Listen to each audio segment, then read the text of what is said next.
Lembrai-vos, ó piedosíssima Virgem Maria, que nunca se ouviu dizer que algum daqueles que, tendo recorrido à vossa proteção, implorado a vossa assistência e reclamado o vosso socorro, tenha sido por vós desamparado. Animado com igual confiança a vós recorro, ó Virgem das Virgens, e gemendo sob o peso dos meus pecados, me prostro a vossos pés. Não desprezeis as minhas súplicas, ó Mãe do Verbo encarnado, mas dignai-vos de as ouvir propícia e de me alcançar o que vos peço. Amém. Em nome do Pai, do Filho e do Espírito Santo. Amém. Bom, hoje a gente vai entrar, alguns já conseguiram assistir os vídeos, que eu mandei os links no último e-mail, né? Na verdade, no e-mail da semana passada. Oi? Eu achei que alguém tinha chamado. Não, né? Então tá. E aquele vídeo, principalmente o da... Deixa eu só deixar no mudo, porque alguém está com o microfone ligado e eu estou me ouvindo. Deixa eu... Aqui. E naquele vídeo, então, que vocês ficaram de assistir, principalmente o da disputa, então aquela disputa parece uma briga, né? Duas gangues, né? Dos franciscanos, dos dominicanos.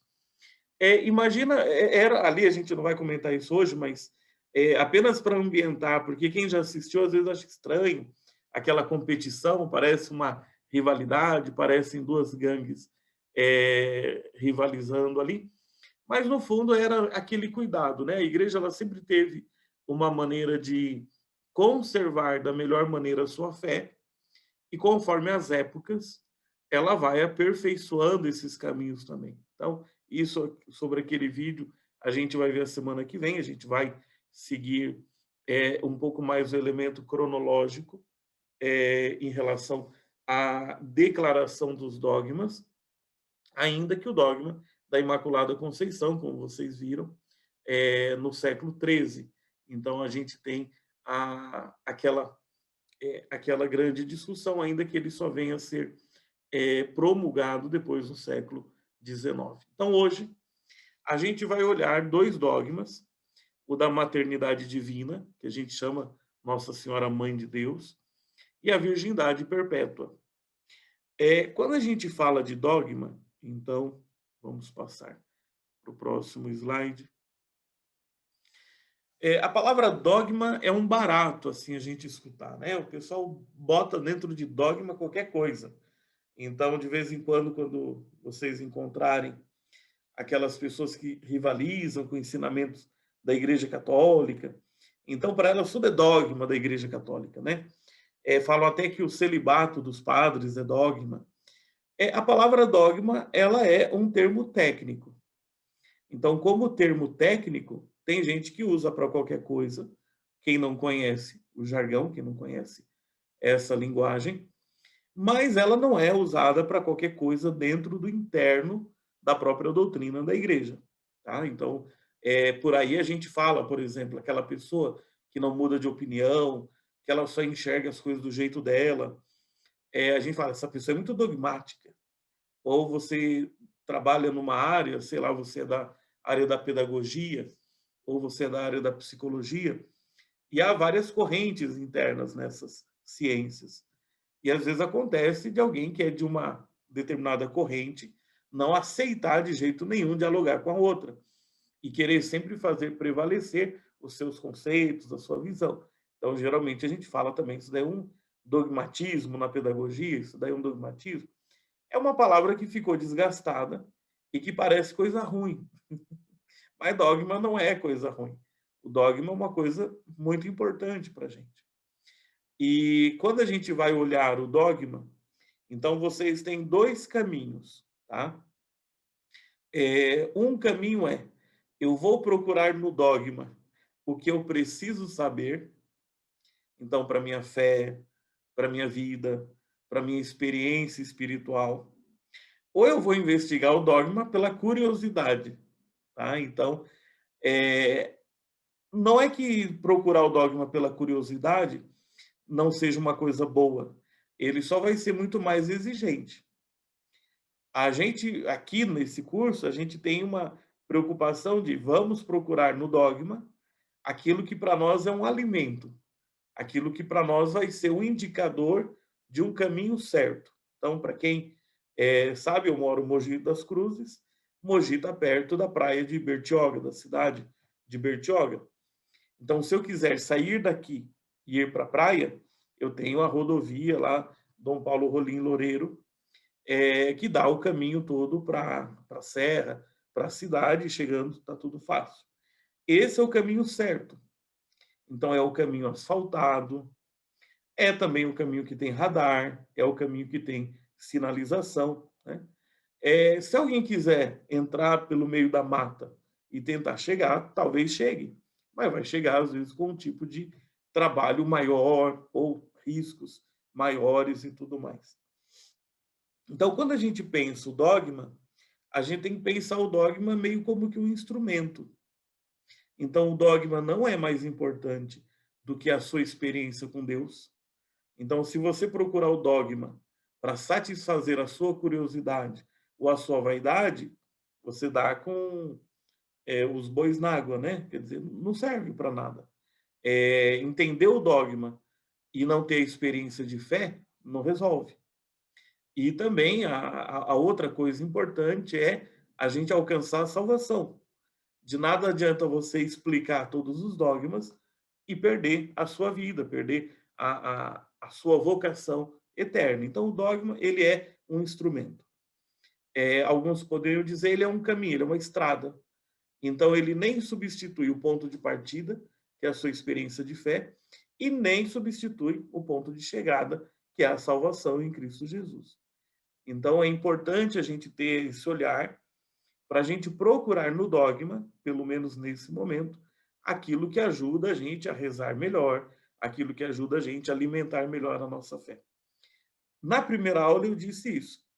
Se alguém entrou nesse curso querendo ficar munido de frases, de ideias para atacar, né, ou para contra-atacar, porque geralmente a gente acha que a gente é só atacado, e quando a gente ataca, é que a gente está contra-atacando. Né? Nem sempre é verdade, mas se você está pensando nisso para contra-atacar ou atacar alguém que tem uma fé diferente, não vai valer a pena. A gente vai se concentrar aqui naquilo que o dogma ajuda a gente a viver melhor a experiência de fé que a gente tem.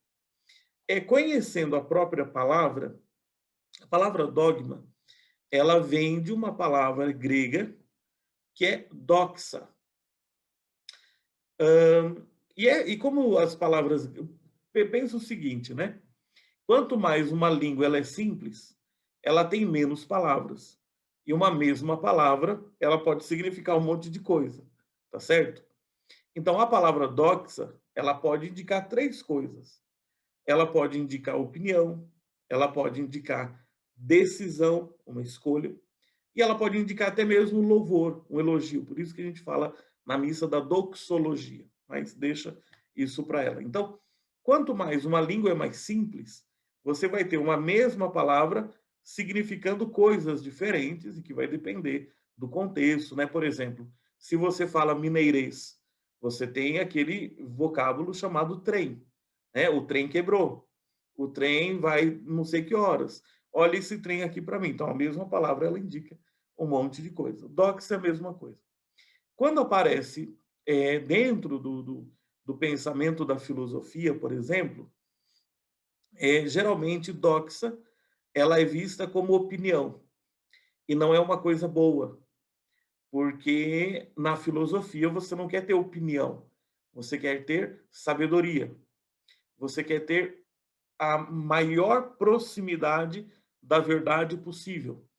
Então, a doxa ela se opõe, por exemplo, àquele pensamento mais lógico. Uma coisa é minha opinião, outra coisa é saber bem as coisas. Agora, ela aparece também depois no pensamento cristão, mas olha, a palavra doxa, para ela entrar dentro da doutrina, assim como uma palavra bem-vinda no pensamento cristão, demora bastante por causa desse cheiro dela de coisas de filosofia. Mas ela aparece num determinado momento como decisão. Então, é aquele momento, por exemplo, em que os apóstolos reunidos, eles têm que tomar uma decisão. Por onde a comunidade tem que ir? Por onde que a comunidade deve orientar o seu entendimento? Quais os próximos passos que a gente precisa fazer? Então, é por isso que essa palavra dogma, ela indica muitas vezes um momento em que a igreja ela aponta uma reflexão, uma explicação e diz, olha, é por aqui que a gente vai. Então, sempre o dogma, ele tem um caráter vinculante.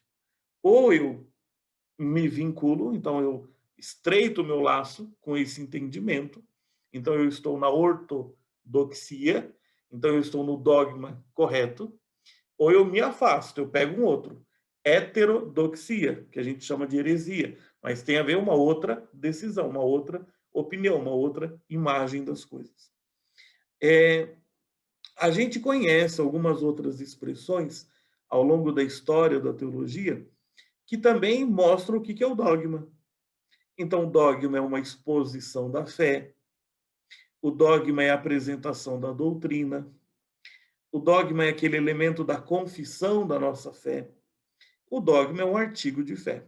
Então, é bom a gente ter essa introdução para a gente perceber isso. O dogma é sempre uma referência. Eu gosto de falar assim, imagina que você vai fazer uma cirurgia no cérebro das pessoas, de uma pessoa, e você vai ter que usar um serrote, um martelo e sei lá o quê. Então, são instrumentos extremamente grosseiros para a gente mexer com uma coisa tão delicada como é o cérebro. A nossa linguagem é como um serrote, é como um martelo na mão de um cirurgião que tem que fazer uma cirurgia no cérebro de alguém. A nossa linguagem, ela sempre vai deixar a gente com problemas. Esses problemas vão aparecer em muitas coisas que a gente não vai ver aqui. A gente vê, por exemplo, no curso de Cristologia, quando olha as heresias cristológicas. Mas pensem, por exemplo, quando a gente começa a ler ou ouvir o que a outra pessoa fala. Então, a linguagem tem hora que ela vai dar um problema muito grande. Vocês imaginam assim, quando você quer falar de um menino que é bastante arteiro, dependendo da região, você vai chamar esse menino de moleque. E moleque significa aquele menino que é arteiro, aquele menino que bagunça, que faz um pouco de arte. Mas numa outra região, a mesma palavra, ela pode evocar uma depreciação.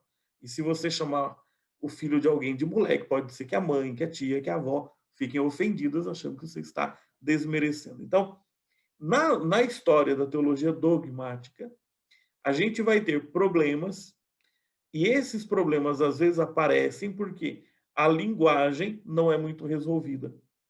Então, por exemplo, quando os teólogos de origem latina, então que estão ligados a Roma, que falam latim, eles escutam os teólogos que vêm do Oriente e que falam grego, por exemplo, alguma outra língua.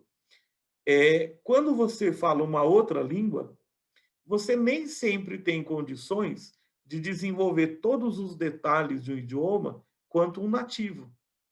E às vezes você queria falar uma coisa e falar outra. Se queria falar um menino arteiro, você chama moleque e aquela pessoa vai interpretar de um jeito muito ruim. Então, na história da teologia dogmática, acontece muito disso.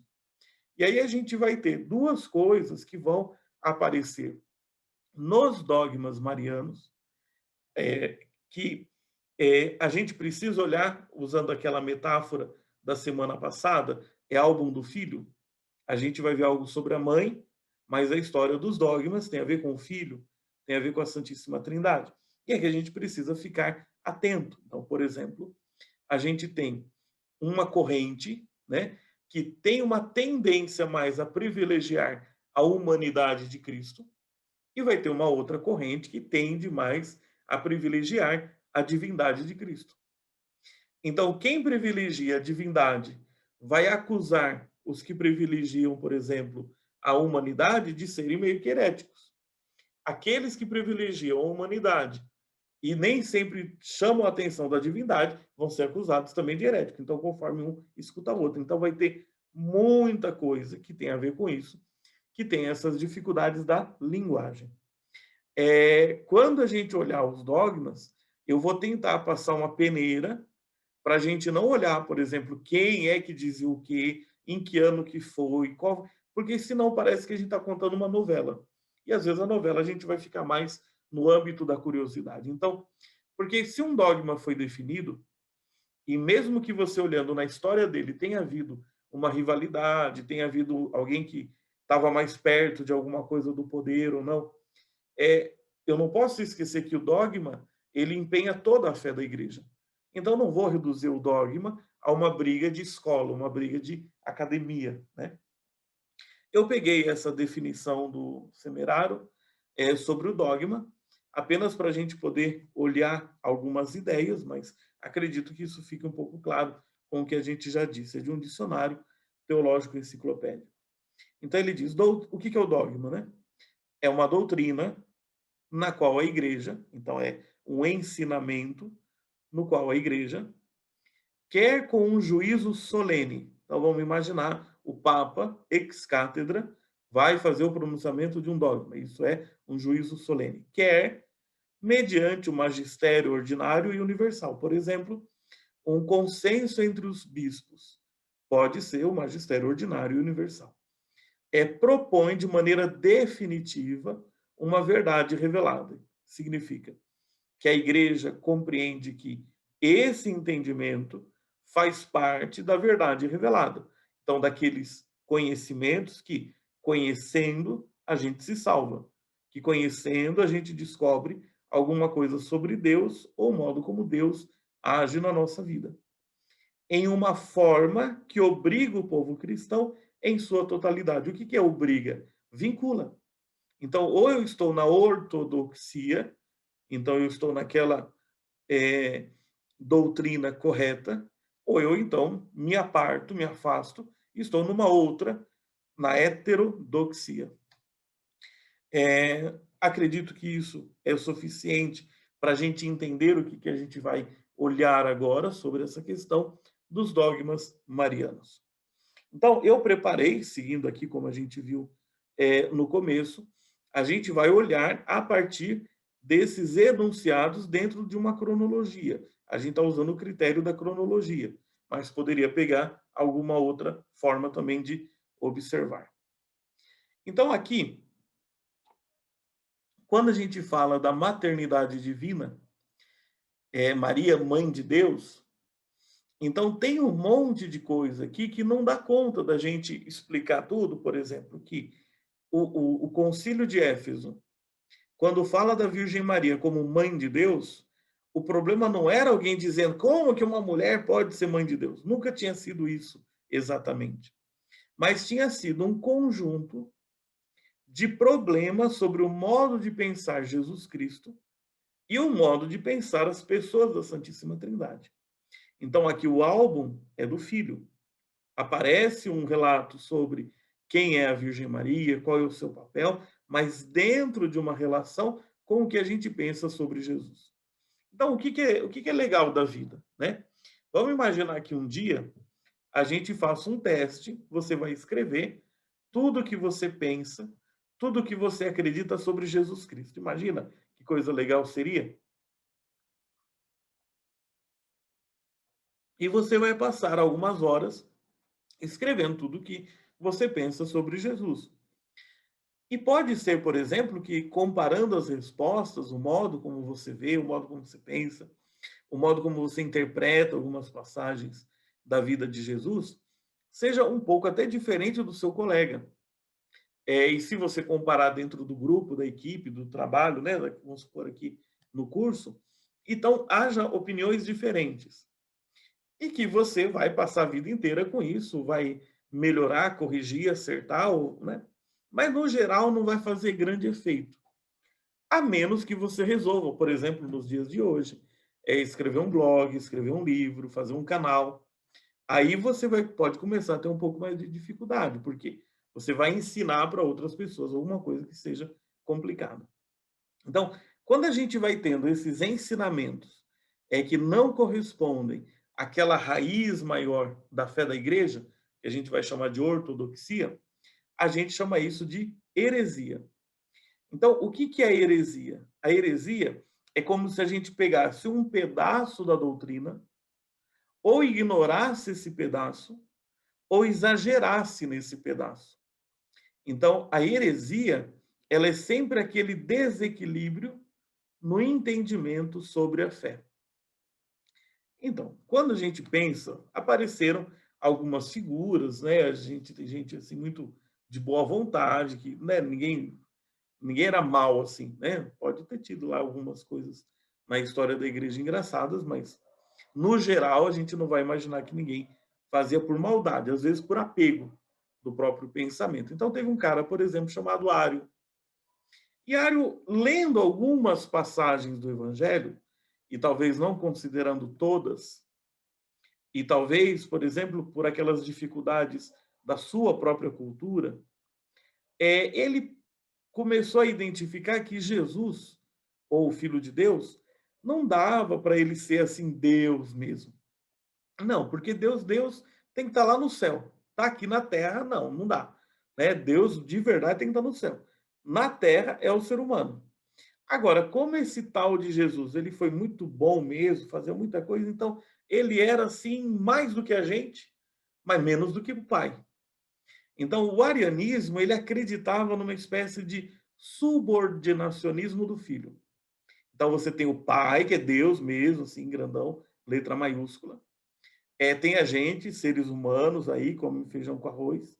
E Jesus Cristo, então, é aquele que transforma água em vinho, tem lá, mas não é nem o pai e não é igual a gente. Então, isso é o arianismo. Qual que é a dificuldade disso daí? Bom, então, se ele não é verdadeiramente Deus, como é que ele verdadeiramente salva o ser humano? Então, essa foi uma heresia que foi rebatida, ela foi condenada, corrigida. Aí tem aqueles que não abrem mão do pensamento, então acabam, né, ficando do lado de fora, então acabam pegando o caminho de uma heterodoxia, e assim vai. Essa é uma heresia, a gente pode mencionar várias, né, mas aparece um outro cara, por exemplo, Apolinário, e por isso a ideia dele vira apolinarismo. Ele diz assim: olha, o ser humano, quando quer, quando decide, quando tem vontade de fazer as coisas, só faz coisa errada. Então, se Jesus não tem pecado, ele não fez coisa errada, então o que, que a gente tinha ali? A gente tinha a humanidade, a gente tinha a carne, o sangue, o osso, estava ali.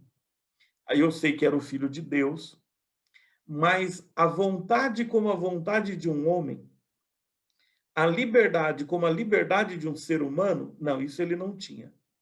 Então você olha o perigo disso, né? Você tinha ali a humanidade de Jesus esvaziada da sua subjetividade, então da sua vontade, da sua inteligência, e a divindade que fazia o papel de tudo. Com o perdão da expressão, era praticamente um encosto divino, né? E isso é uma heresia, porque o que a fé cristã proclama, né? Verdadeiro Deus, verdadeiro homem.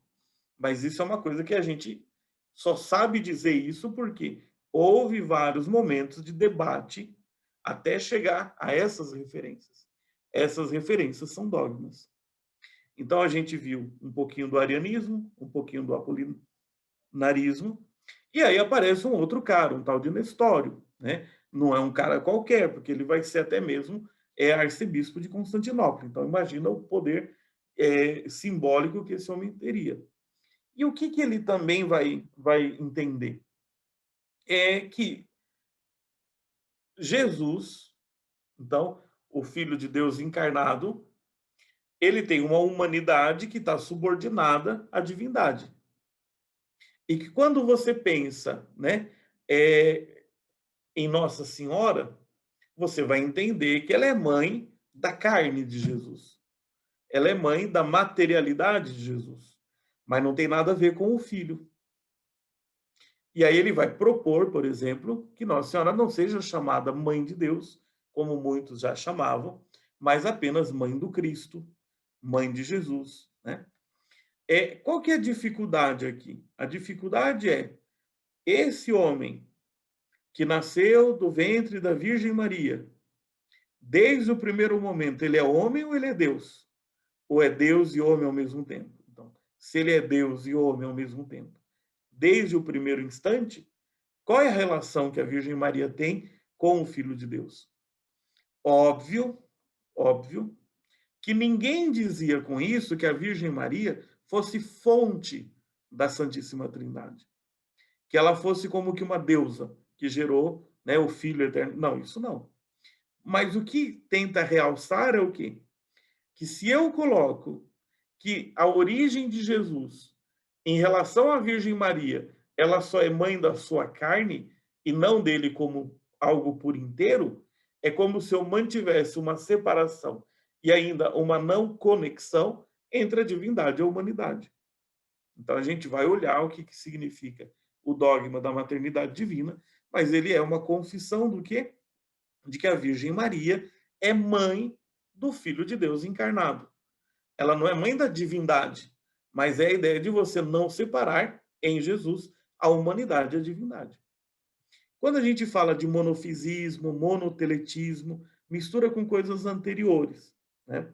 É como se dissesse assim: olha, antes da encarnação você tem o Filho, que é totalmente Deus, você tem na Virgem Maria a humanidade, mas quando tem a encarnação, então, quando Jesus é concebido, das duas naturezas vai ficar só uma. Ou a gente vai ver a humanidade, mas na verdade tudo ali é divindade, a humanidade é uma aparência. Ou, por exemplo, havia uma vontade humana e uma vontade divina, mas a vontade divina vai se sobrepor à vontade humana. Monoteletismo tem a ver com essa vontade em Cristo. E também é uma outra heresia. O que, que a gente vai ver em Jesus? Que a humanidade ela não concorre, ela não se opõe, ela não rivaliza com a divindade, e a divindade ela não humilha, ela não aniquila a humanidade. As duas coisas se realizam plenamente numa comunhão sem confusão e sem mistura. Vejam, aqui não é uma aula sobre as heresias cristológicas e trinitárias, mas é apenas uma contextualização para que a gente entenda que os dogmas, boa parte deles, de Nossa Senhora especialmente, eles sempre nascem de uma controvérsia ou sobre a pessoa de Cristo ou sobre a relação dentro da Santíssima Trindade. Dito isso, a gente passa agora, então, para aquilo que a gente pode chamar de uma espécie de resumo desse dogma. Então, como que se expressa essa ideia? A gente chama de maternidade divina.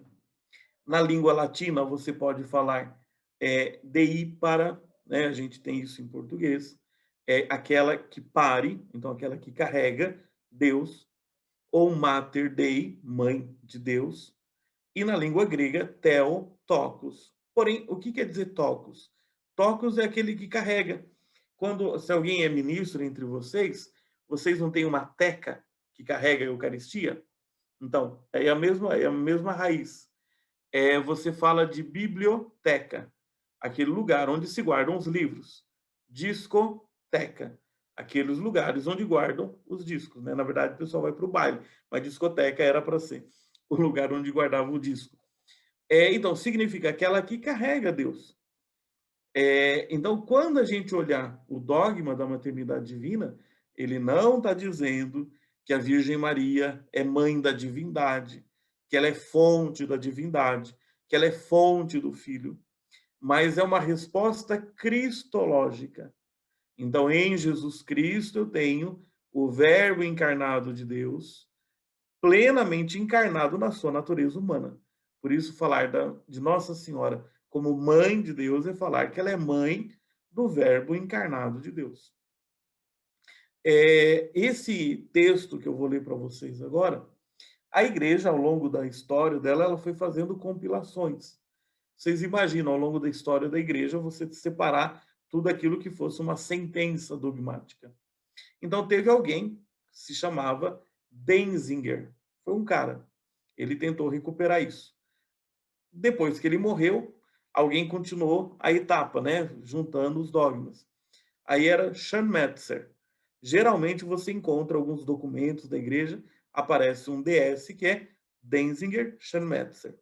Depois, esse segundo morreu e agora a gente está com o Hinerman. Então, agora é DS-H, tá? No número 251. Então, o que que diz? Como a gente viu, o Concílio de Éfeso, o que que ele fala? Ele não está aqui discutindo Nossa Senhora exatamente, ele está discutindo a, o problema cristológico. E Nossa Senhora entra nesse conjunto do problema cristológico. Então diz, com efeito, não nasceu antes da Santa Virgem um homem qualquer, sobre o qual depois desceria o Verbo. Porque alguns falavam de Jesus, por exemplo, alguém como Ário, por exemplo, no arianismo, poderia até também dizer, ó, primeiro nasceu, depois é que o Verbo ali fez o serviço dele de assumir, de adotar, né? Alguns falavam de uma espécie de adoção, adocionismo, no batismo, por exemplo, de Jesus. Então, não nasceu antes da Santa Virgem um homem qualquer sobre o qual depois desceria o Verbo. Mas se diz que este, pensando em Jesus, unido desde o útero materno, assumiu o nascimento carnal, apropriando-se o nascimento de sua própria carne. Por isso, os santos padres não duvidaram chamar a Santa Virgem de Deípara, não no sentido de que a natureza do Verbo ou sua divindade tenham tido origem da Santa Virgem, mas no sentido de que, por ter recebido dela o santo corpo, dotado de alma racional, ao qual também estava unido, segundo a hipóstase, que é a natureza, o Verbo se diz nascido segundo a carne. Então, quando a gente olha a sentença dogmática, mesmo que seja difícil, você tropeça no final segundo a hipóstase ao mesmo tempo pode ser a natureza, mas pode ser também a união hipostática entre a natureza humana e a divindade. Mas ela é bastante clara, né? E isso é do século V. Então, às vezes, se a gente tem alguma confusão, é porque ou a gente ficou no maximalismo sobre a maternidade divina de Maria, ou no minimalismo, e a gente não foi ao próprio texto. Então, aqui diz, os santos padres não duvidaram chamar a Virgem de Deípara, não no sentido de que a natureza do Verbo, sua divindade, tenha tido origem nela, mas no sentido da união entre a natureza humana e a natureza divina. Então, quando alguém pergunta como pode uma mulher ser a mãe de Deus, então a gente tem que dizer, ó, pera lá, irmão. A gente não está chamando a Virgem Maria de fonte da Santíssima Trindade. A gente não está chamando a Virgem Maria de uma espécie de divindade dentro da Trindade. A gente está dizendo o quê? Que o Verbo de Deus, ao se encarnar nela, é uma unidade de pessoa, né? O Filho de Deus é o Filho eterno de Deus e, ao mesmo tempo, Jesus Cristo. É uma realidade só, né? E é isso que a gente está querendo realçar. E para não cair naquelas bobagens, por exemplo, de tratar como se a Virgem Maria ela fosse apenas uma mala da humanidade de Jesus carregou, né? Não é isso, é de fato como mãe, como aquela que gera. Passando por aí, a gente entra num outro dogma, que vem do Concílio de Latrão. Esse é, ao mesmo tempo, mais simples, mas mais complicado. É mais simples, se a gente conseguisse enxergar as coisas, como eu dizia, o que eu preciso saber para ter um pouco mais de fé? Se eu for pelo caminho da curiosidade, pode ficar um pouco mais complicado. No debate atual, muita gente assim diz, olha, eu acredito na virgindade de Maria antes do parto. Então, Jesus ele foi concebido pela força do Espírito Santo e tudo mais. Mas na hora lá, do momento de nascer Jesus, da passagem, é óbvio que o ímen iria romper, então você já não poderia mais falar de virgindade exatamente nesse sentido e tudo mais. Vejam, esse daqui é um pensamento comum que as pessoas têm se elas pensassem no nascimento de uma criança comum. Na verdade, assim, o ímen em si mesmo não é o problema, porque a questão da Virgem Maria da sua adesão a Deus, da sua docilidade ao Espírito de Deus, em nada se modificaria com uma questão física. Mas, ao mesmo tempo, a gente não pode esquecer que o nascimento de Jesus não é o nascimento de um simples homem, é o nascimento do Filho de Deus. Então, hoje, quando você encontra várias perguntas que o pessoal faz em relação a isso, você está indo em relação à curiosidade.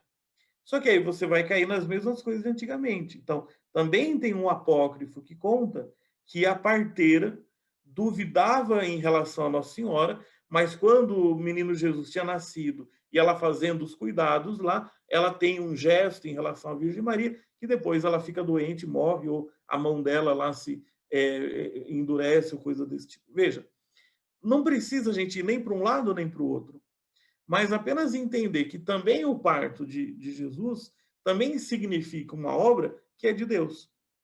Depois, quando você pensa, vamos pensar algo, não, então eu acredito na virgindade antes do parto, acredito na virgindade mesmo com o parto, mas e depois que Jesus nasceu, ela e São José, será que não quiseram ter, né? Olha, a igreja não faz do ensinamento da virgindade perpétua de Maria um modo, por exemplo, de depreciar o casamento, a relação sexual entre o casal, né? Você tem até aquele documento do Vaticano II, a Gaudium et Spes, que diz que quando o casal se une maritalmente, quando se une, né, na sua forma também carnal, é o seu caminho de santificação. Então, o tema da virgindade perpétua de Maria em nada tem a ver um questionamento sobre a dignidade, a importância da relação sexual na vida de um casal, num casamento, conforme a igreja entende. Então, não tem nada a ver com isso. O que está realçando é uma outra coisa. Então, por exemplo, né, a vida de qualquer pessoa que recebeu um chamado de Deus especial, depois que cumpre a missão, ela volta a uma vida como se fosse anterior a essa própria missão? Então, é como se cumpriu, resolveu, agora eu falo. Então, todas essas coisas que vêm, e aí a gente viu na aula anterior, por exemplo, mas aparece nos evangelhos os irmãos de nós, os irmãos de Jesus. Então, a gente viu, se você for olhar os irmãos de Jesus, então Jesus teve duas mães, porque os mesmos irmãos que aparecem como irmão de Jesus no momento, aparecem também como filho de uma outra Maria em outro momento. Então, tem aí alguma coisa confusa. A gente já sabe que, biblicamente falando, tem um empate. Nem dá para a gente dizer que eram irmãos de Jesus, com toda certeza, e nem também toda a garantia de não, porque você tem uma palavra que serve tanto para irmão de sangue, como também para parente próximo, como a gente falaria primo. A gente olha por outras coisas, né, por outros elementos, aí sim a gente tem muito mais elementos para dizer que Jesus não teve outros irmãos do que para dizer que teve.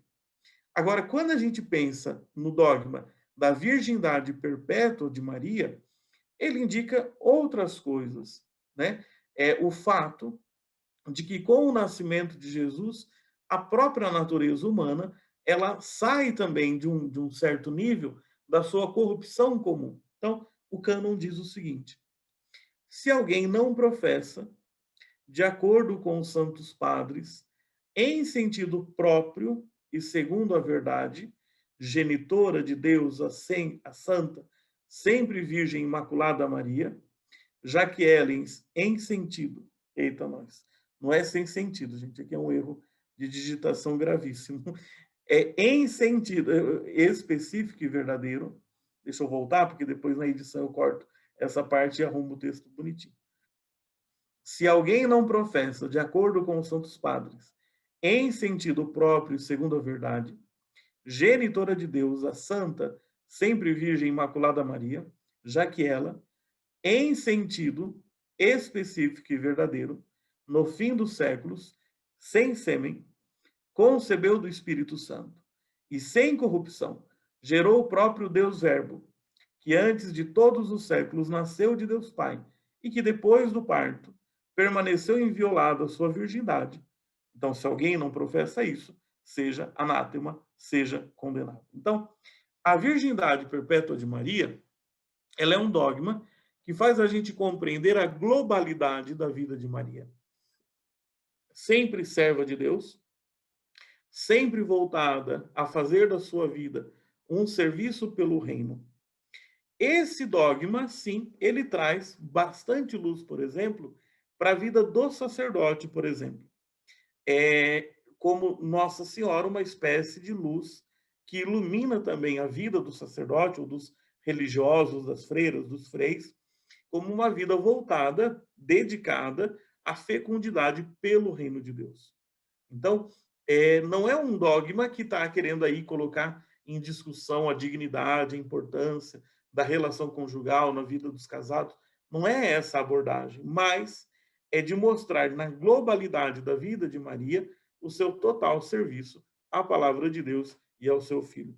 E o mesmo se diz de São José também. Então, isso daí não altera em relação a tudo aquilo que a igreja ensina sobre São José, a sua total dedicação ao Filho de Deus. Passando aqui, a gente entra na nossa atividade, que vocês vão ter um tempinho para discutir.